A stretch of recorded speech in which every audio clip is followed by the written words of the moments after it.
কে? আমার মেয়ে কোথায়? আরে আম্মা, আপনি এত রাতে এই রুমে? আমার মেয়ে কোথায়? আপনার মেয়ে আমার সাথেই তো থাকবে, আমার ওয়াইফ। তো তুমি জানো না আমি একা রুমে থাকতে পারি না, আমি ভয় পাই। সামিয়া এরকম ব্যাককেলের মতো কাজ কেউ করে? ও মাথা ব্যথা, এই কারণে ও ঘুমাইছে। আম্মা ওকে ডাইকেন না প্লিজ। আচ্ছা ঠিক আছে, আমি এখানে ঘুমায় পড়ি, তুমি আমার রুমে যাই ঘুমায় পড়ো। আপনি পাগল হয়ে গেছেন নাকি? ওর তো মা, ওর তো আম্মা ডাইক, ও উঠে গেছে দেখছেন? না, আজকে রাত্রে আরে বললাম না স্টুপিড ওকে ওকে, স্টুপিড। যেটা বিয়ে দেওয়ার দরকার কি ছিল আপনার মেয়ের? বিয়ে দিতেন না? এই তোমাদের কি চিনা চিনা লাগতেছে? কই থাকো তোমরা? আপনি? আমি হানিমুন করতে আসছি। ওমা, অবাক হওয়ার কি হলো? আমার মা কি বাবা মারা যাওয়ার পর কখনো একা থাকে না? এভাবে কেন বলতেছো? হানিমুন হচ্ছে নতুন হাজবেন্ড ওয়াইফের একা কোথাও দূরে ঘুরতে যাওয়া, শাশুড়ির সাথে না। তুই আমার হানিমুন শিখাস? হ্যাঁ, আমি যতবার হানিমুনে গেছি অতবার তুই বাতো কাস্তাই। আস্তে। আমার 14 গোষ্ঠী যতবার হানিমুনে গেছে আমারে ছাড়া কেউ হানিমুনে যায় নাই। চুপ। ভুল হয়ে গেছে। এত ভালো ছেলে দেখে ওনাকে বিয়ে করাই দিই। ওনার যেটা এতই হানিমুন করার শখ, উনি ফুকেটে চলে যায় হানিমুন করতে। ফালতু কথাবার্তা বলবা না, তোর থাপ্পড়ায় দাঁত ফালাই দিব, তোর চোখ দুটো কানা করে দিব। বেটা তুই আমার চিনাস? কি হইছে? কি করছে? আরে ও আমারে খুব প্রস্তাব দিছে, খুব প্রস্তাব। আপনি এত বড় খারাপ একটা লোক, তা কান ধরে উঠবস করেন? জি স্যার। করেন করেন, নামেন। হ্যাঁ উঠেন। মা চলো কোথাকার মাসাজ করতেছে, সমস্যা কবে? মাসাজ করতেছে সমস্যা। কি ব্যাপার আম্মা, আপনি ওরে চড় মারলেন কেন? তোমার লজ্জা শরম নাই জামাই? হ্যাঁ, পরো নারী তোমার শরীরে টাচ করতেছে, তোমার খুব আরাম লাগতেছে না? আরাম করতেই আসছি, পার্টি পাইতে আসছি টাকা দিয়ে। এই সরো, তুমি যাও যাও। মা আপনি কি করতেছেন? উঠো তুমি। এই যে চলে আসছে ভাত। আমাকে দিয়েন না। আরে ভাত জামাই, আমাদের দেশীয় ভাত খাও। মাসাজ পার্লার এভাবে সিনক্রেটটা না করলেও পারতেন। আমার মেয়ের জামাই রে পরনারী মাসাজ করে দিবে, আর আমি সেটা চাইছে দেখবো না? বিদেশে আসছি, একটু ডিফারেন্ট কোনো খাবার খাবো, থাই খাবার খাবো, আরো মজার মজার কত খাবার আছে। ভাত খাওয়াইতেছে। আমাদের বাংলাদেশের খাবারের মতো মজা খাবার পুরা পৃথিবীতে নাই। আপনাকে দেখে মনে হচ্ছে আপনার মনটা ভীষণ খারাপ। তাহলে জিজ্ঞেস করতেছেন কেন? আপনাকে কিভাবে হেল্প করতে পারি আমি? আমি দেশে চলে যেতে চাই, আমি আর পারতেছি না। আমি আসলে এক্সট্রিমলি সরি, আপনি আমাকে ক্ষমা করবেন। আরে কি 14 বার মাপ চাইবে নাকি? ম্যাম আপনি একটু তাড়াতাড়ি জানেন, দিস ইজ ফর ইউ। এটা কি? এটা special juice, heavy energy. Thank you. জি এনজয়। না স্যার, কি হয়েছে? তুই আমাকে একা রেখে চলে আসছিস কেন? যাও তো, আমি ভয় পাই। কি খাইছো? আরে ওই হোটেলের গর্ধবটা ছ্যামড়াটা কি জানি খাওয়াই দিছে, এত তিতা। আরে মাকে ওই যে হোটেলের স্টাফ কি যেন খাওয়াই দিছে। মা, একজন অপরিচিত লোক আপনাকে একটা জিনিস দিল, আপনি খেয়ে ফেললেন। কি খাওয়াইছেন আমার শাশুড়িকে? সে তো আগের মতোই আছে, আগের থেকে আরো ফেরোসিয়াস হয়ে গেছে। আমার রুমে গিয়ে আমার ওয়াইফকে নিয়ে তার রুমে চলে গেছে। স্যার আপনার শাশুড়ি একটা বজ্জাত মহিলা। এই মাইন্ড ইওর টাং। আমি আমার লাইফে এরকম শাশুড়ি কখনো দেখিনি যে ছেলে মেয়ের হানিমুনে চলে আসলো। আমি তাকে যে জিনিস খাওয়াইছি তার তো সুইমিং পুলে থাকার কথা। আপনাকে দিয়ে কিচ্ছু হবে না।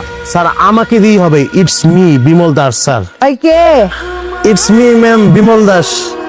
বিমল, তুই আমার কি খাওয়াইছিস ক? এত তিতা কেন? আমি আমার ছেলেটাকে বলেছি ফ্রেশ অরেঞ্জ জুস দিতে, বাট ও সেই জায়গায় আপনাকে করলার জুস দিয়ে দিয়েছে।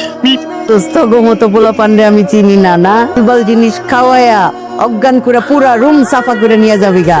সবটির আমি চিনি। মা এইভাবে কেন বলছো? সরি। ছোটবেলায় আমি আমার মাকে হারাই। আপনাকে যেদিন ফার্স্ট দেখেছি আমার মায়ের কথা মনে পড়ে গিয়েছে। আপনি কিছু মনে করেন না, আপনি আমাকে ক্ষমা করে দিন মা। তুমি এই কথা বাবা আমার আগে বলবা না যে তোমার মা নাই। আজকে থেকে আমি তোমার মা। জি মা। ঠিক আছে বিমল আব্বা, যাও জি আম্মা। যাও।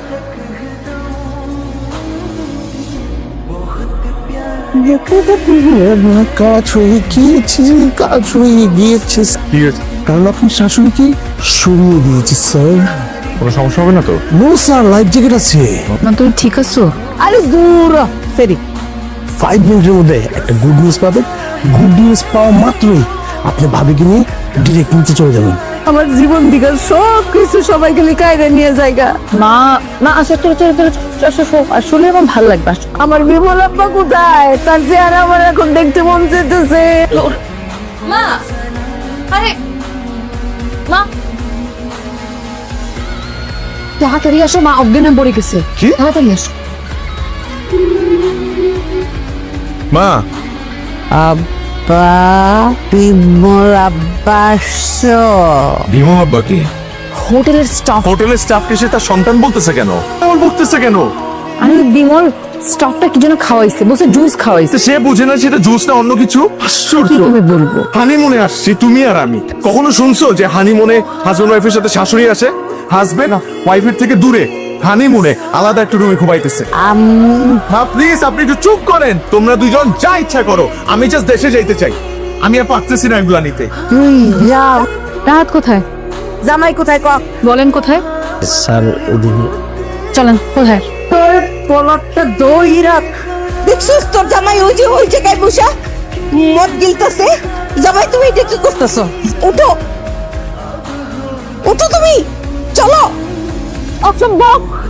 হ্যাঁ, তুমি কি নেশা করছিলে? আগে জানলে তো তোমার কাছে আমার মেয়ে বিয়ে দিতাম না। আর আগে জানলে তো আমি আপনার মেয়েরই বিয়ে করতাম না। এই দেশে আসার কারণে আপনাকে আমি চিনতে পারতেছি। বিয়ের আগে তো আমি জানতাম না যে আপনার এরকম একটা রূপ আছে। আপনার মেয়ে দেখে অনেক কিছু বলতে পারে না, অনেক কিছু সহ্য করে, কিন্তু আমি এত কিছু সহ্য করব? কোন শাশুড়ি এরকম হাজবেন্ড ওয়াইফের মাঝখানে হানিমুনে চলে আসে?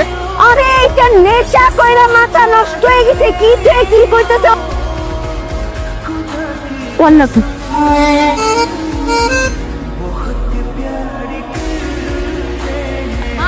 আম্মা, স্যার আপনি আম্মাকে দেখছেন?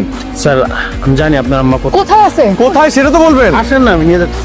সে সেফ আছে তো? বস, মা কোথায়? বসেন স্যার। বাবা রাহা, তুমি এই পৃথিবীর সবচেয়ে ভালো ছেলে। আমার মেয়ের জামাই হিসেবে আমার মতো একটা ছেলে আমি চাইছিলাম বাবা। আল্লাহ আমার মিলাই দিছে। আমি তো অনেক অসুস্থ, হয়তো আমি আর বেশি দিন বাঁচবো না বাবা। এই জন্য চাইছি কি যতদিন বাঁচি তোমাদের সঙ্গে একটু ঘুরতে যাই, আনন্দ ফুর্তি করি। আমি তোমাদেরকে কত ডিস্টার্ব করছি বাবা। তোমরা কিন্তু আমারে ক্ষমা করে দিও। হ্যাঁ জামাই বাবাজি, তোমার বোকা শাশুড়িরে ক্ষমা করে দিও।